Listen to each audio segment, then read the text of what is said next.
Well, hello and welcome back to the Educated Retirement here on KMET. And this is, of course, Jay on the Educated Retirement Radio Show here on KMET 1490, where we do contemplate retirement and how to bestest prepare for that retirement and how to best stay successfully retired. And we'll be getting into a repeat of great guest Phil Wood. And he'll be speaking to us very soon. And so remember to absolutely meet your requirement needs, top off your tank so you can make it all the way. But before we get to that, in the meantime, let's get back to some of our nostalgia, some of the birthdays, and we have some very honorable mentions. And this is Jack Palance, and that is the 18th, correct? And today are also the 18th. So Jack Palance joined us in 1919. And earned his wings in 2006. It doesn't seem that long ago, but then again, the turn of the century doesn't seem that long ago. Jack Palance was an American actor known for playing tough guys and villains. He starred in over 47 films, and he also starred in several television episodes such as Playhouse 90, The Twilight Zone, Lights Out, Westinghouse Studio One, Dick Powell's Zane Grey Theater. I haven't thought of that in a while. The Man from U.N.C.L.E., just to name a few. And Jack was born in Pennsylvania. His father was a coal miner, and Jack worked as a coal miner during his youth before becoming a professional boxer. After serving in the Army, he attended Stanford University, then pursued a career in theater. And while in school, he worked as a short order cook, soda jerk, a lifeguard, and a photographer's model. He made his Broadway debut, 1947, and his big screen debut, 1950, with Panic in the Streets. See a couple of pictures. Here he is as a prize fighter. I don't know how many prizes he won. But there he is. I'm not sure whether this is him as a prize fighter or this is him in a movie role. Here, of course, very recognizable face. And we'll get into why some of that was here in a minute. And yeah, there he is, a smiling Jack Palance, as it should be. And there he be. Okay. Now, anyway, Panic in the Streets, which I think had to do with a outbreak of a disease. And anyway, I'm not sure, but I'm pretty sure. Sometimes I get names mixed up. Sometimes I get everything mixed up, but you probably already know that. And in Panic in the Streets, he played opposite Joan Crawford in Sudden Fear, and he played opposite Joan Crawford in Sudden Fear and received an Oscar nomination for Best Supporting Actor. And did you know Jack was a painter and a poet? In the late 80s, Palance painted and sold landscape art with a poem included on the back of each picture. Not a bad idea. Good marketing on his part. He also published a book of poetry, and in 1991, while accepting his supporting actor Oscar at the Academy Award ceremonies, I believe that was for Baghdad Cafe, he suddenly dropped to do one-arm push-ups on the stage to show off his fitness at 73 years old. Here's a short list of films. Panic in the Streets, 1950. Elia Kazan starred Richard Widmark. Yeah, I'm sure that's the one I was thinking of. And Sudden Fear, 1952, was directed by David Miller.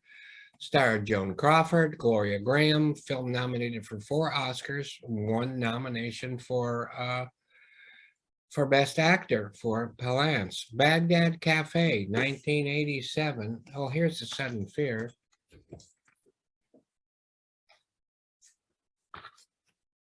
There's Joan with a gun. There's Joan. Oh, she's got the same kind of face Jack did. Anyway, Baghdad Cafe. Of course, I really liked that film. Most people did. It was very popular. There's a place out on the old Route 66 that's called Baghdad Cafe, but I've been there and I'm pretty sure they changed their name after the movie, but so be it. Anyway, you will excuse me, Baghdad Cafe, director Percy Adlon, Adlon, Lon, film nominated Oscar for Best Music. And Batman, 1989. Oh, that was a great one of his. Their director was Tim Burton, starred Michael Keaton, Jack Nicholson, Kim Basinger, and film nominated and won 1 Oscar for Best Art Direction. This is actually Jeff Bridges, the part. Oh, we've got the eyes of Jeff Bridges stuck in there because, as you recall, we talked about Jeff Bridges and how he turned down the role. So that's pretty, our director does that. That's pretty cool, huh? What do you think? I think so. So we've got Milos Forman. Oh yeah, here's a couple others that weren't on the list, but music composed by Lalo Schifrin, of course, that's always good. And there's Che Guevara, and there, boy, you can sure see that face stuck in there. And wasn't there something about breaking his nose? There was, and I thought what I had written that was written down, but anyway, that's it for Jack Palance right now. Milos Forman, also February 18th, 1932 to 2018. Milos Forman was an American Czech director, screenwriter, and professor who was an important figure in the Czechoslovak New Wave, as they called it. Milos was born in Czechoslovakia. His mother ran a summer hotel and his father was a professor, both Protestants, right? Yeah, big deal. Anyway, good for them. They both died in separate Nazi concentration camps while after being accused of anti-Nazi resistance, then they were arrested. He was raised by relatives and friends of his parents, went to a boarding school and became friends with 2 students who later became a playwright and a director. He was introduced to theater and film through classmates and became an important director himself. Although he directed a little over a dozen films during his career, several of them are considered and definitely are classics. And here's a short, oh, I guess I lost that, didn't I? Hold on a moment, because that's important, our timing here. All right. One Flew Over the Cuckoo's Nest. 1973, starred Jack Nicholson, nominated for 9 Oscars and won 5, including Best Picture, Best Director, and Jack Nicholson, Best Actor. Don't have, well, I know we've got it, but anyway, here's Milos behind the camera. Okay. And here he is, just the smiling face. There he is. Okay. Hair, which starred Treat Williams, John Savage, Beverly D'Angelo, and this is the soundtrack of the movie, Hair. Yeah, we got the soundtrack of the movie and the soundtrack of the play, but there you go. Amadeus, 1984, which is right here. And there we go. I think most of us remember that, and Mozart's Laugh. Amadeus, 1984, starred Tom Holtz, F. Murray Abraham, film nominated for 11 Oscars and won 8, including Best Picture and Best Director. So with that, we are going to have to give way to our guest And Phil will be with us here real soon, so do not go away. And I will be back as soon as possible, hopefully next week, to continue this. So in the meantime, everybody have a great weekend. Stay safe, stay productive, and enjoy the rest of the week. And we'll talk to you next week. So we'll give it back to Sean right now, and he'll take it away. We'll do a brief break, and we shall be, or we can try to do without the break, and we'll be right back. But you take care of yourselves. Thank you so much. And we'll see you, or you will see me and us soon. Bye-bye.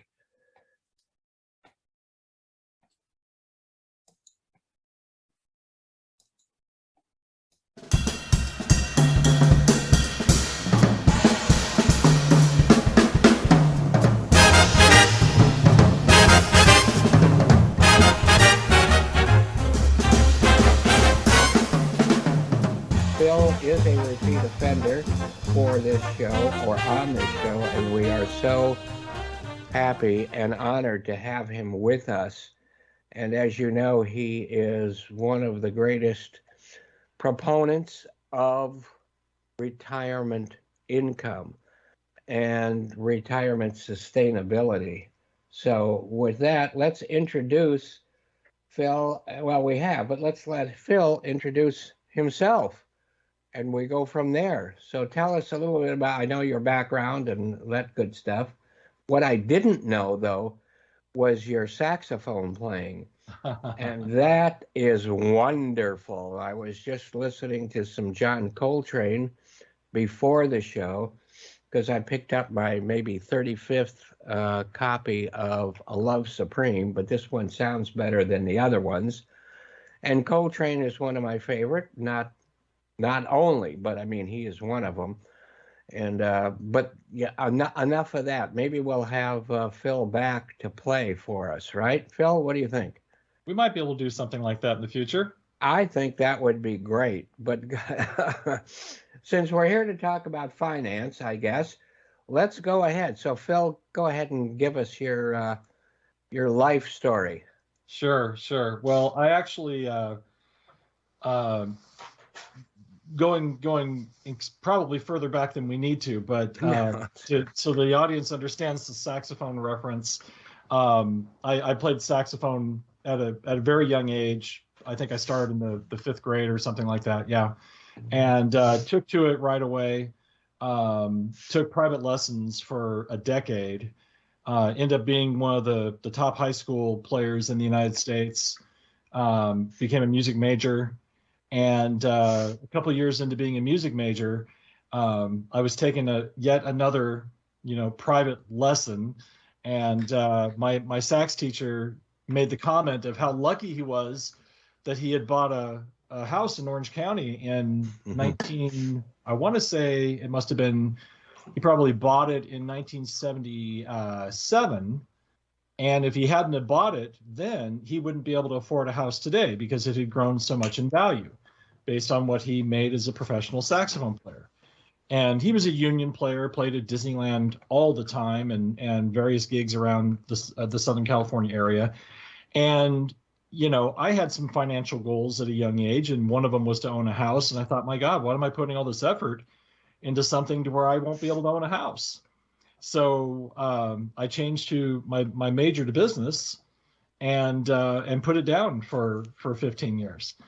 And then luckily, if you've got a knack for music and the ability to read music and the ability to write music, you tend to be pretty good at math too. It helps your math skills. There's lots of studies around that. And so I at least had that benefit. And then several years later, I owned a mortgage company and saw an opportunity to, develop some goodwill for my mortgage company by playing at a Board of Realtors event. And I got such rave reviews that the next day I got a phone call from a promoter asking me to open one of his shows. And so then I had a dual career going for a little while. But then I got married and we started having babies, and it was time to stay home and not be on the road. And so, went back to focusing 100% on the financial career. Yeah. Now, So Phil, I was have I told you about how good and how great I am at my musical instrument? It's called, hysteria. yeah, exactly. You got it. You play a mean turntable, I'm sure. Yes. Oh, I like that line. That's great. And with records coming back the way they have, and all the reissues of all the good jazz, Sure. I'm excited. But go ahead. Yeah. Well, as a matter of fact, I'm actually redistributing that album 20 years later, the last album that I did, and I want one. It releases on February 14th. It's called In the Air Tonight. Right. You may hear it on radio, actually, and it's interesting how many people have jumped behind it all of a sudden. I'll see if I can order it. If you do, through my record guy here. I know people are here to hear some financial information, but if you do like smooth jazz, just go to philwalkerjazz.com, and you can learn more about all of that, and hopefully I'll be playing at some places in Southern California in the near future. Hopefully you will. In that financial journey, though, I became a financial advisor for Merrill Lynch.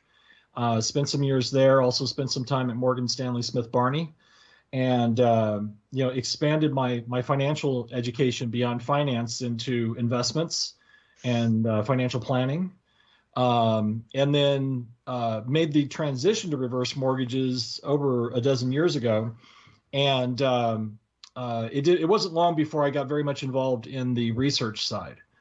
And my first paper that I authored was called The Boomer Effect. It was published in Financial Advisor magazine. It warned wealth managers that although they tend to do a really good job of, complete planning and planning for every financial, possibility. And one of the big ones in a long-term financial plan is planning for long-term care. However, if they have a first generation in particular, user of financial services like that, maybe their parents were blue collar workers or something like that don't have the benefit of a financial advisor, then there's a very good chance that their financial plan could get sideswiped by having to help their parents with long-term care expenses, because there was a piece of data that came out about 7 years ago that said that 70% of the US population falsely believes that their health insurance will pay for long-term care. Yeah, so when you have that many people under a misassumption, right, it can cause a lot of damage. And so there are literally millions of, first generation wealth, that has a financial advisor, that all of a sudden their plan is going to get sideswiped by having to help a parent with a 6-figure annual expense. So that's what that paper was about. And then more recently, I got into a 2012 study by Dr. Barry Sachs and Dr. Stephen Sachs that had discovered a withdrawal strategy that you can apply to, any retirement plan, and significantly increase the growth of your portfolio over your life in retirement, like really significantly, not just a few percentage points, but potentially even double your returns over time. That's something that can bring a lot of financial confidence. And for 2 years I was speaking on it all over the country at the Financial Planning Association national conferences and financial advisor conferences all over the country. I was speaking about it to rave reviews, but still the wealth management world corporately wasn't adopting this strategy, and it was very frustrating. So on a plane flight back from Washington, D.C., after speaking at I think it was the FPA New York, I started reading the study again. I dove into it, even deeper, and it occurred to me that something about it flew in the face of traditional planning and traditional planning outcomes. Traditionally we are taught as financial advisors that if you're doing something to get better returns, that you're probably taking on more risk, right? The risk return ratio usually goes hand in hand. If you're trying to get more returns, you're taking on more risk. And in most financial planning, at its core, the idea is to, as you move into retirement, to reduce risk as much as possible. So you're not expecting a lot of returns, but you're in a lot of bonds, you're in a lot of income producing investments, dividend producing stocks, taking as little risk as possible, because once you're depending on that portfolio for income, you don't want it to disappear, right? That is your financial engine for the rest of your life, so you try and pull the risk all the way down. And what occurred to me was that if this withdrawal strategy, and I'll explain what it is in just a moment, but if this withdrawal strategy grew the portfolio so much, but we didn't change the portfolio, something had to happen to risk. And what was that, right? I could just see that a lot of risk was getting pulled out of being invested in the markets. And so I reached out to Dr. Barry Sachs, the author of the original study, the co-author, and discussed this with him and explained my theory and where I was coming from. And he thought I was onto something. And so we decided to do a new research project with his brother, Dr. Stephen Sachs, who's a noted economist and academic. And it published just this past December. It took us 2 years. It had numerous delays, COVID being one of them, of course, but it published this last December in the Journal of Financial Planning, peer-reviewed study. And we can now say with complete authority that not all debt is bad in retirement. Exactly. Right? It's a paradigm shift. Traditionally, that's another thing we're taught as advisors is eliminate all your debt, don't have any debt in retirement, right? Well, for the mass affluent investor, which is in the range, it's not exact, but in the range of $500,000 to maybe up to $2 million in investable assets, for that particular group in retirement, they can benefit dramatically if they use a reverse mortgage as an alternative source of income following down market years. So it's actually a very simple process. You just look at your portfolio at the end of each year and say, was it up or was it down? If it was up, then you continue taking your income from the portfolio for another year. But roughly every 4 to 5 years, you're going to have a down market.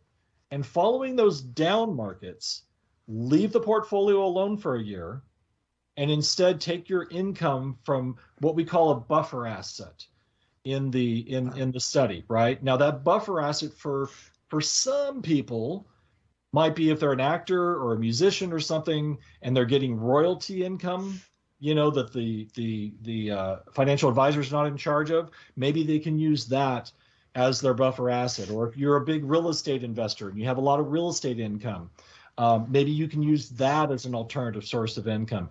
But for the majority, the easiest way to do this is to access some of the home equity in their home through the vehicle of a reverse mortgage, because it's low cost compared to other sources of income, right? And with other sources of income, you have income tax, right? Whatever your income tax rate is, that's a cost.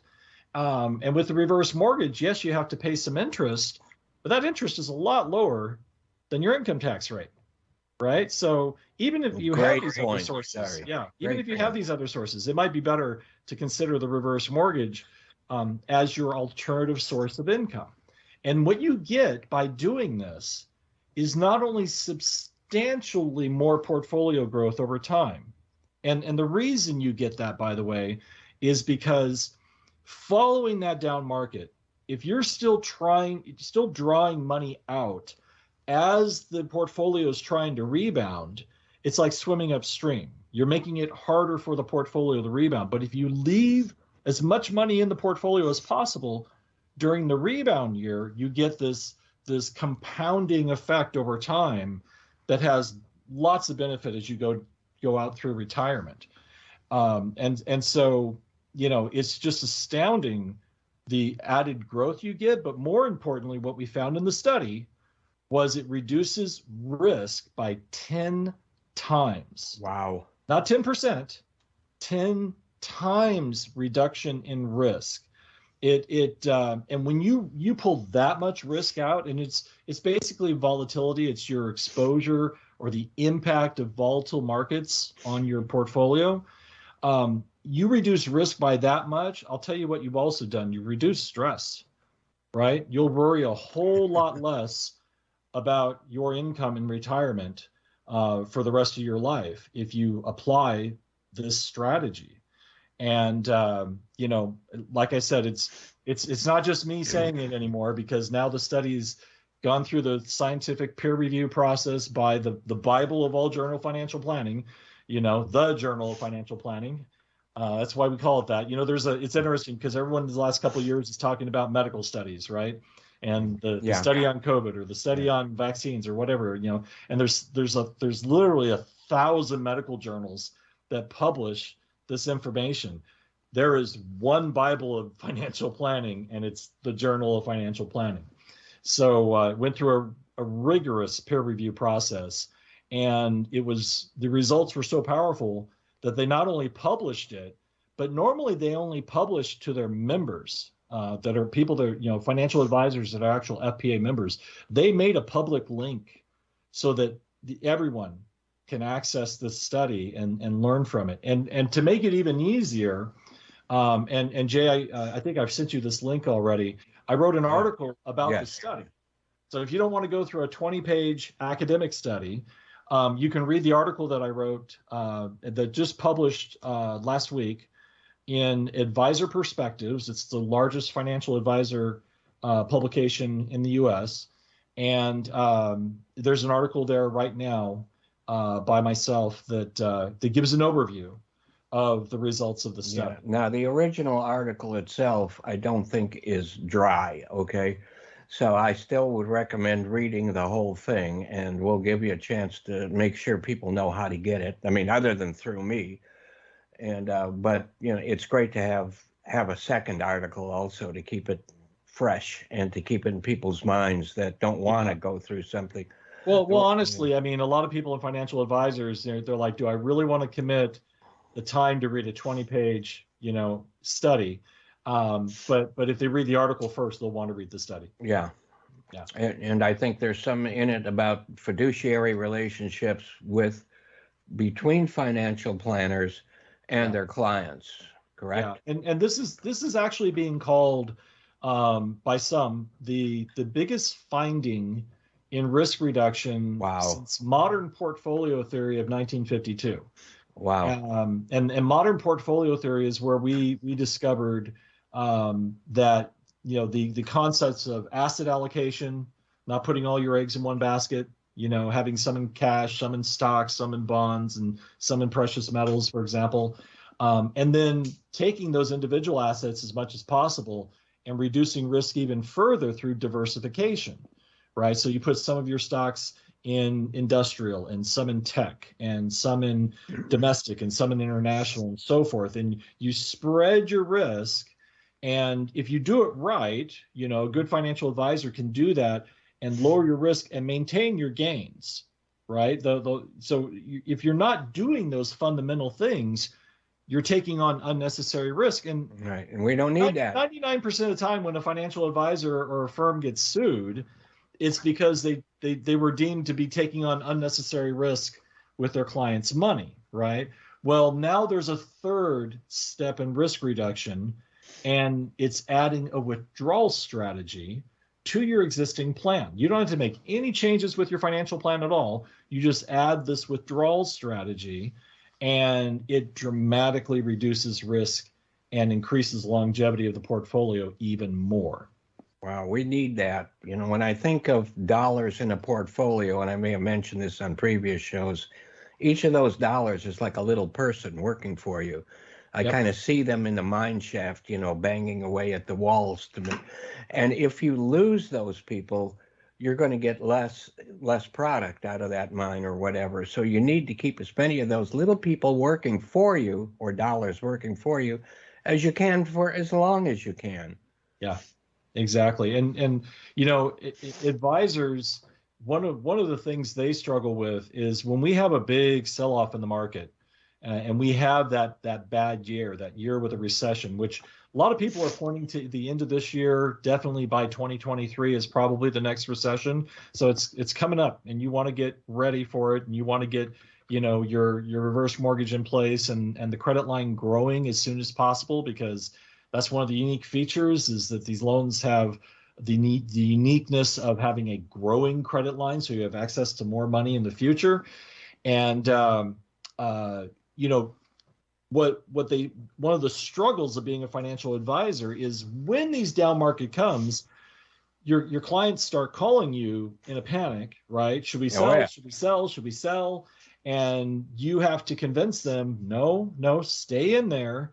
You only make a loss if you sell, right? Right. And then and a lot of people made the mistake in 2008. They thought 2008 was special. It was such a big decline, it would never come back.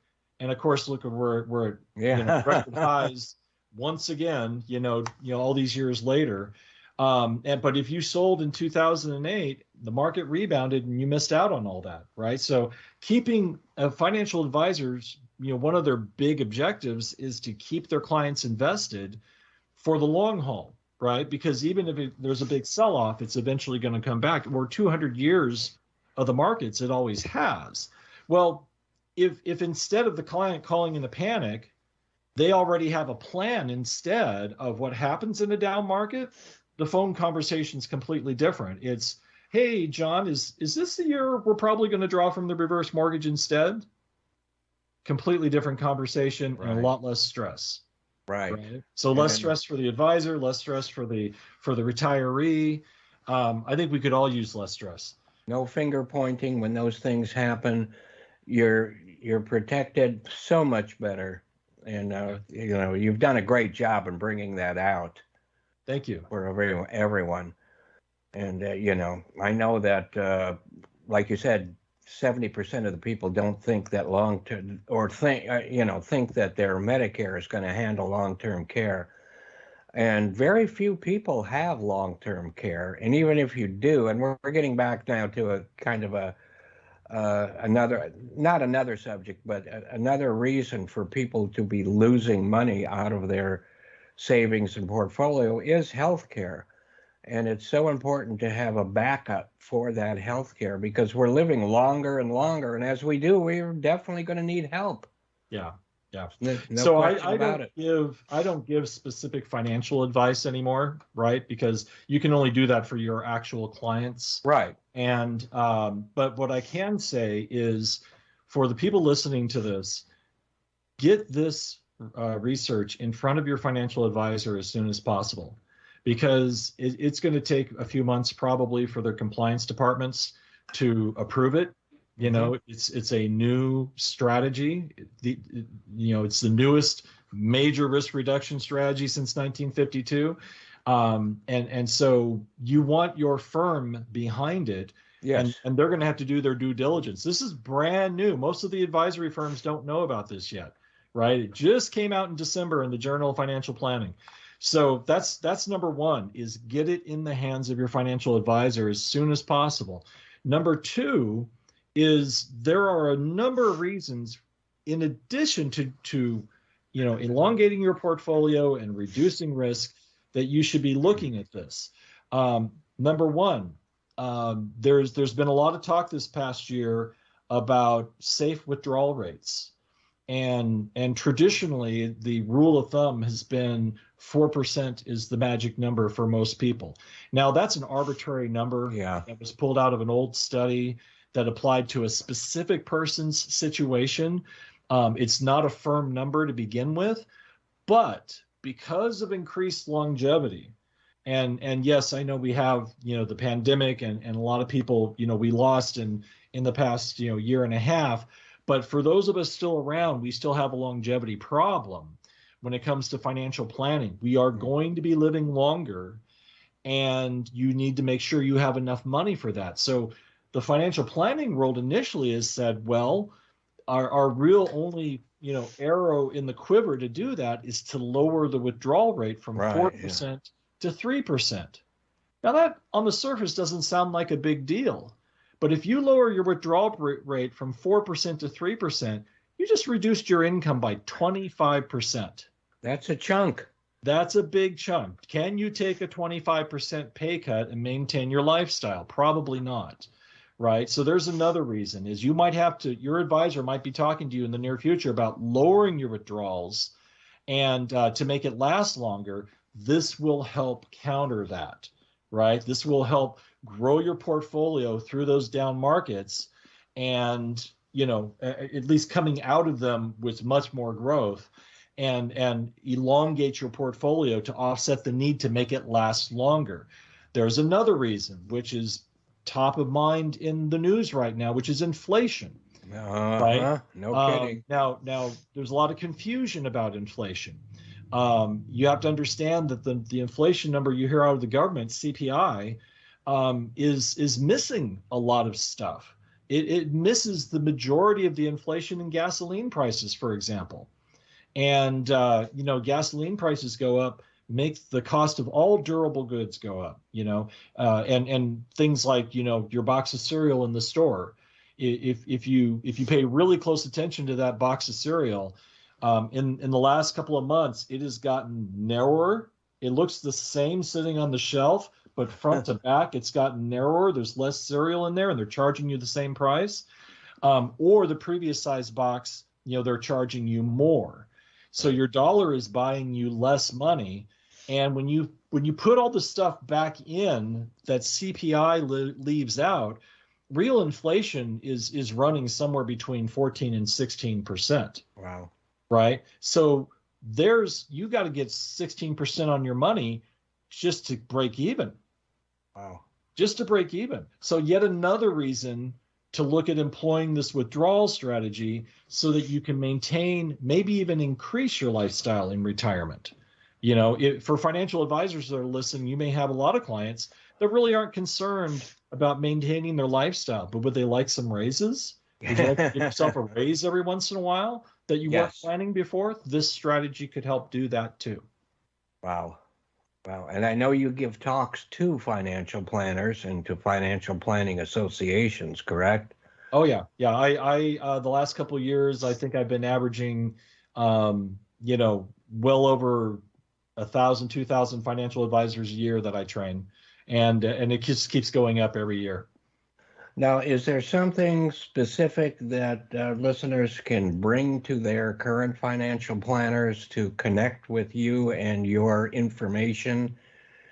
Is there a place they can go to, or, something they can always ask their financial planner, but their financial planner may not be up to date on that? Because like you say, it's brand new. Well, the first thing to tell the financial planner is they can either look at the current article by me in Advisor Perspectives, that publication, or they can go to the Journal of Financial Planning, look at the December issue. It's the only study published in December, right? So it's the December issue of the Journal of Financial Planning. They'll find the study there. As a matter of fact, if they're looking for CE credit, if you're an advisor and you read that study and then answer 5 questions afterwards, they can get some free CE credit too. That's a good, certainly a good.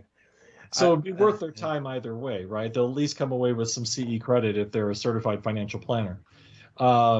So, that would be the first thing. And then very shortly, we'll have it up on one of our new websites, Home Equity U. Home Equity U is a new site that we have where we're offered training for financial advisors, CE courses, teaching financial advisors how to use home equity in retirement planning. And the study will be posted there very soon. Okay. And how would you how would you spell that? The U part of it? Just a U. Okay. Just a U. Home Equity U. As in university. Oh, okay. Yeah. Because it is learning, higher learning, much higher learning than has been done up till now. Yeah. We are actually the official trainer, the first official educator on reverse mortgages for the Financial Planning Association. Wow. So that's national. That's nationally that we hold that. So. Yeah, you've made some great inroads. You made some great steps in bringing this to the financial planning world. And, I think all of us, whether we're old or going to get old, which I hope most of us will, we owe you quite a bit. Oh, well, thank you. It's actually been a personal goal of mine to save 1 million seniors from running out of money in their lifetime.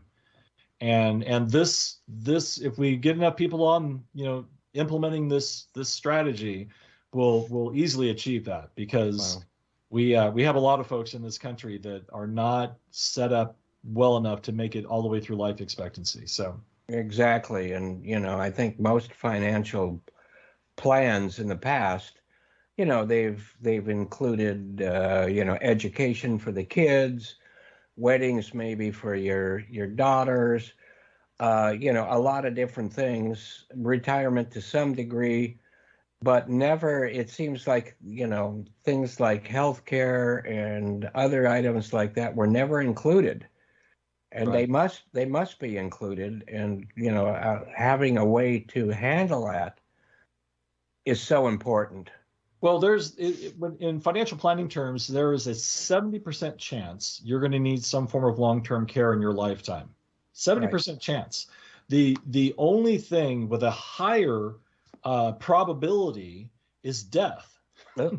There's a 100% chance you're going to die, right? There's a 70% chance you're going to need long-term care or some sort of long-term care, and everything else is a lower percentage after that. Right. So it needs to be in every retirement plan.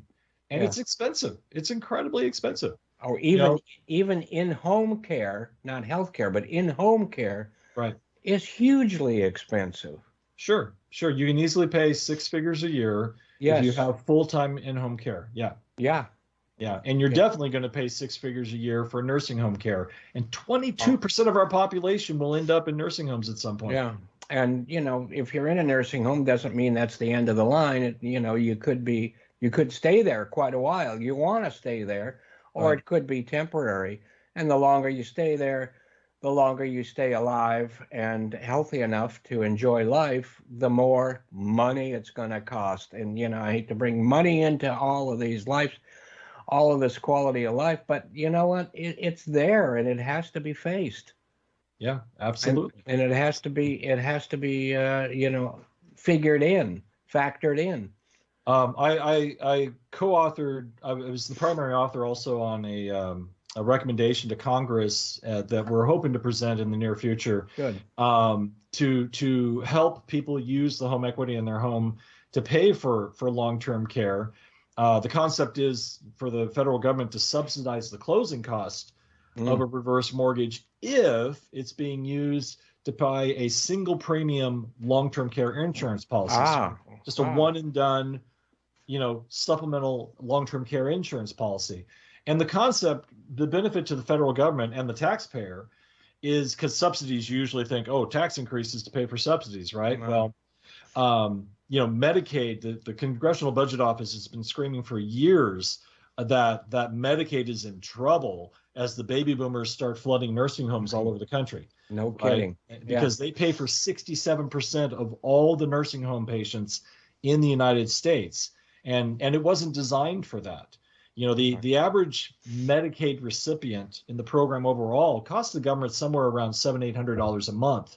But the average Medicaid recipient costs in-home care, or excuse me, nursing home care patient cost over $10,000 a month. Yeah, wow. Right? Yeah. So that's something that really Medicaid wasn't designed for, and it's going to be forced to pay. So for every person that would do that, the federal government would get off the hook for somewhere around $250,000 in for every person, nursing home right? expense. For every person.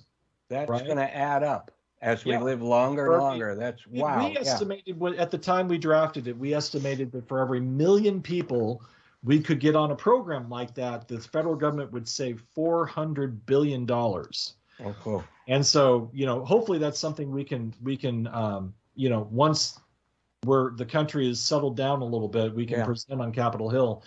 But it just underlines the importance of making sure that you have long-term care funding built into your plan. Not only you, but make sure your parents have it too, right? Very important that your parents have it. And if they don't, and if it's too late for them to get, there's a limit. Insurance, maybe they can take out a reverse mortgage to help pay for their in-home care. Yes. But one of the things we came up with in the process of that work was this concept of the unplanned path. And millions of Americans go through an unplanned path towards paying for their long-term care. And it looks something like this. They go into retirement, and although we're not great savers as Americans, we're not really Tell me about it. we're actually really good at paying off our homes, right? Over 80% of American retirees, their home is free and clear. So we're actually really good at paying off our homes. And their intent, for the majority of them, their intent is to someday leave that home to their heirs, right? Leave it to their adult children. But what ends up happening more and more every year is they start needing care and they haven't planned for it. So they start with some in-home care, and it's incidental. It's not that big of a hit to their budget initially. Somebody's coming out for an hour once or twice a week, $35 an hour on average, something like that. Not too big of a deal. But as the years go on, they need more help and more help and more help. And the care people are coming out more and more and more. And eventually they reach a breaking point to where they can't afford all the care they need. Right. And so they sell the home and transition to an assisted living facility, which burns through 100% of that home equity nest egg in 2.5 years. Wow. Now the asset, this huge asset that they worked so hard to pay off, that they wanted to leave their children, just gets liquidated to pay for care. And then after that, they end up on Medicaid, a government aid. Right. Which costs to pay for the rest everybody. of it. Yeah. Yeah. And That's as far as your legacy is concerned, in so many cases, you've got more of a legacy, or you can create more of a legacy with that reverse mortgage, and having other ways of doing it than without. Right. And that's so important also to understand that, instead of depleting your children's money or other things, you've got other things, like you talked about the retirement fund. Well, that's there. That goes to the children also. So, you add these two different things up, and the children could end up with exactly the same or more money, depending on what you do with that reverse mortgage, or because you have to have a good strategy involved, and that's where your financial planner or anybody, that's where you have to bring that into account for all of that good stuff. Yep, exactly right. We're working on another paper. I think we may just do it as an article, but the initial analysis of this withdrawal strategy is pointing towards a number somewhere around, on average, a 44% increase in net worth over the life and retirement by doing this strategy. Wow. So, and it's so simple, right? It's so simple. Just have this alternative income source. If you don't have one, use your home equity. A little bit of, not all your home equity, just a little bit of home equity. Of course not. You're talking about, on average, maybe taking 4 draws from it over your entire life in retirement. You're not living off it all the time, right? Yeah, the typical retiree will experience just 4 down markets, but they're hugely impactful to their retirement plan, especially if they happen early in retirement. So I think, one of the big warnings right now needs to be for the young retirees, the ones that either have retired in just the last couple of years or are about to retire. You get hit with a down market at the beginning of retirement, and it has a ripple effect all the way down the rest of retirement. It's like you started that journey with a lot less money. Yeah. Whenever we have a recession, we end up having a large group of people that postpone their retirement because their assets weren't as high as they thought they were going to be when they were going to pull the plug and start that. I think in official terms, you're talking about the sequence of returns. Yes. The official YAP for it, or what they call it. Sequence of returns risk, yeah. Yeah, but if it is at the beginning, you're starting off with a small, you got a pretty big number, you lose it in the first couple of years, then you've lost a lot of that little people workforce that I was talking about. And very, very hard to replace those. You probably won't. And even if your retirement grows from then on, it's still growing from a point much lower than it could have. Yeah. So, everyone listening, you want, and the financial advisors too, you want to take a look at the study. You want to look at incorporating a simple withdrawal strategy, adding that to your retirement plan. It will dramatically reduce risk, over the life of your retirement plan, and increase the chances of long-term gains. If you're not too worried about running out of money, but you'd like to leave a bigger legacy, it could help do that too. Absolutely. Absolutely. And you never know what's going to happen in the future. You just never know when you're going to need more health care or when a down market is going to hit, for sure. I mean, we've all got these people that, quote, know all this stuff, but it's always, you know what I mean? Still an educated guess. It's absolutely. And the focus on there is guess. That's the one that's underlined and in bold letters. Well, I can tell you one thing that all financial academics agree on is that in the future, there will be down markets. We just don't know exactly when. Exactly. But we have to be ready for them. And I don't think there's anybody better than you to have explained this. And I guess time's gone by so fast. I guess we're about done. But of course, you'll come back soon. And I feel like we're close friends, even though I haven't met you in person. But we will. Okay, we will. We will. And now that I know you're such a genius with music too, we'll get on that too. So we've got 1 minute, but I really, really want to thank you for spending this time with us. It's been incredibly, well, I was going to say educational, but it's also been entertaining, and that's the best way to learn. So, Phil, I really appreciate it one more time. Stay safe.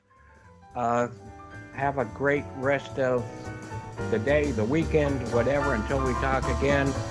And I know your children are doing well in their sports and their other academics, and wish them well. And for the rest of us.